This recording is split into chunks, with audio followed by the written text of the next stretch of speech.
Welcome to Demystifying Math. In this lesson we're going to be discussing an ellipse, and we're going to be completing the square to find the center of the ellipse. If you're given an equation for a conic in the alternative form of ax squared plus cy squared plus dx plus ey plus f equal to 0, you may need to complete the square in order to find the center of the conic. Let's start with this example. We have 9x squared plus 4y squared minus 54x plus 8y plus 49 equal to 0. In this case, a is the coefficient of x squared, which is 9. C is the coefficient of y squared, which is 4. Then we have d is negative 54, e is 8, and f is 49. When a and c have the same sign but are not equal, the graph is an ellipse. If a and c are equal, then we have a circle. So as long as a and c are different but the same sign, you will have an ellipse. So we're going to complete this square so that we can find the center of the ellipse. First thing that we're going to do is group together our x squareds and x terms, and our y squared and y term. And I also brought the negative 49, or the 49, over to the other side as a negative 49. Now we're going to factor out the coefficients of x squared and y squared. So for the first two terms, I factored out a 9. So 9 times x squared and 9 times negative 6x is the negative 54x. Out of the next two terms, I factored out a 4. So we're left with y squared plus 2y. Now we need to add a term inside the parentheses so that we form two perfect squares, one in terms of x and one in terms of y. So for the x term, we're going to add half of the coefficient of x, which in this case is negative 6, and then square it. So we're taking half of this negative 6 and squaring it, and we got 9. We're going to do the same thing for the y terms. We're going to take half of the coefficient of y and square it, and we get 1. So inside the parentheses for the x terms, I added 9, and for the y terms, I added 1. Now notice I didn't add a 9 and a 1 over to the other side. What I did do was notice that this 9 is going to be distributed to that 9. So I'm really adding 81 to the left side of the equation. So I added 81 to the right side. Then the 4 times the 1 is going to be multiplied. So I'm not adding 1 to the equation, I'm actually adding 4 to the equation. So I did that to the other side as well. Now what we can do is factor the perfect squares and combine our constants. So looking here where you have x squared minus 6x plus 9, when you go to factor that, it's going to be x minus 3 all squared. Remember to bring down that negative sign in the middle. For the y squared plus 2y plus 1, it factors into y plus 1 all squared. And then I combined my constants and got 36. Now we're going to divide both sides by 36. And then we're going to simplify that. So where we have 9 over 36, it's going to reduce down to 1 over 4.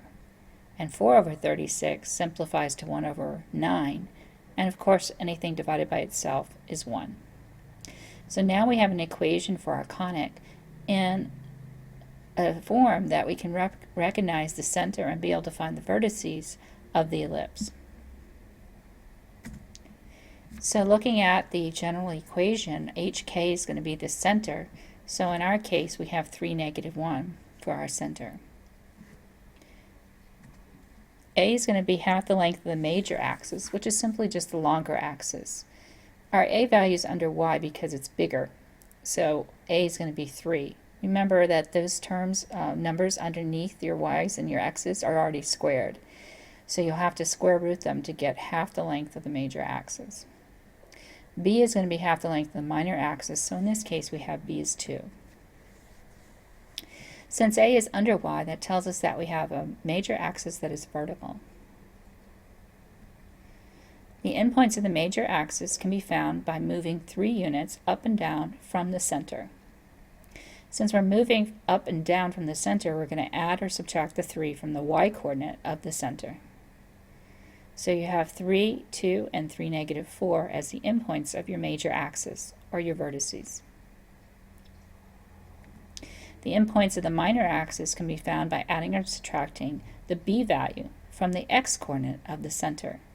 So we're going to take our center point, which was at 3, -1, and add 2 to 3, giving us 5, -1, and subtract 2 from 3, giving us 1, -1.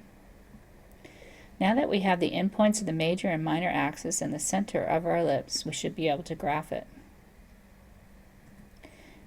So keeping those points in mind, we're going to go ahead and put those on a grid. Now notice that we've plotted the center point. The center point doesn't actually satisfy our equation, so it's not part of the curve. But all the other points that we found are parts of the curve, and you can connect them using just a smooth curve going through all 4 points. The center does, however, help us to be able to find all of the other points on the ellipse. The other thing that we want to do is to be able to find the position of our focal points. The distance from the center to a focus is c, and c can be found by using the equation a squared minus b squared equals c squared. Remember that in this equation, a is the bigger number and b is the smaller number in your denominators. So our a squared is 9 and our b squared is 4, which means that c squared is 5, or c is plus or minus the square root of 5. So from our center point, we want to move square root of 5 units up and down. Remember that your focal points are going to be in line with your center and your vertices, or the endpoints of the major axis. So they lie on the major axis. So we're going to add the square root of 5 to the y-coordinate of the vertex and subtract it from the y-coordinate of the center, not the vertex. So we get 3 and 1.24 and 3 and -3.24 as our focal points. Okay, thank you for tuning in to Demystifying Math.